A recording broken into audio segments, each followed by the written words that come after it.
बिस्मिल्लाहिर्रहमानिर्रहीम अस्सलामु अलैकुम वरहमतुल्लाहि वबरकातुह। पुलसलात का बयान। पुलसलात क्या है? पुलसलात क्या चीज है?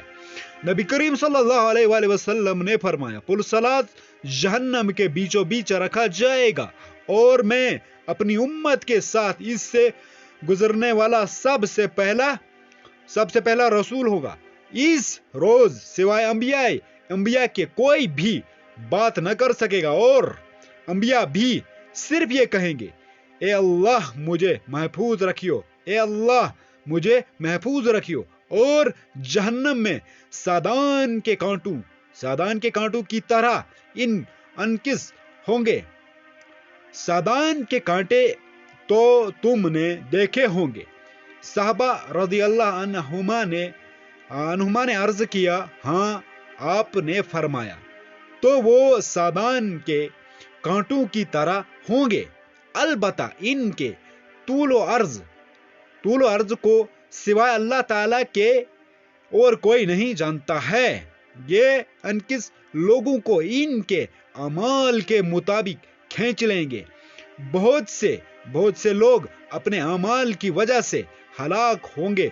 बहुत से टुकड़े टुकड़े हो जाएंगे।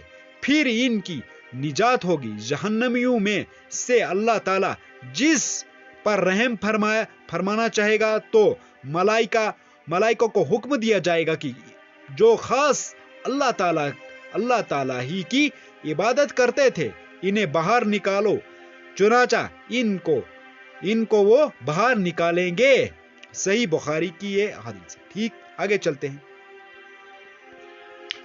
बूढ़ी औरत जन्नत में दाखिल नहीं होगी। बूढ़ी औरत जन्नत में दाखिल नहीं होगी। हजरत अनस रज़ी अल्लाह ताला अन्हा से रवायत है कि नबी करीम सल्लल्लाहु अलैहि वसल्लम ने एक बूढ़ी औरत से फरमाया, बूढ़ी औरत जन्नत में दाखिल नहीं होगी। इसने अर्ज किया कि बूढ़ी औरतों ने क्या गुनाह किया है? ये औरत कुरान पढ़ा करती थी। आप सल्लल्लाहु अलैहि वसल्लम ने फरमाया, क्या तुमने कुरान में ये नहीं पढ़ा कि हम इन्हें दोबारा पैदा करेंगे इसी तरह कि वो जवान होंगे, हम उम्र होंगे और इनके दिलों में अपने शोहरों की मोहब्बत कूट कर भर दी जाएगी। तो सामीन नाज़रीन, ये थी हमारी video. Like share and subscribe. अल्लाह हाफिज, जज़ाकल्लाह।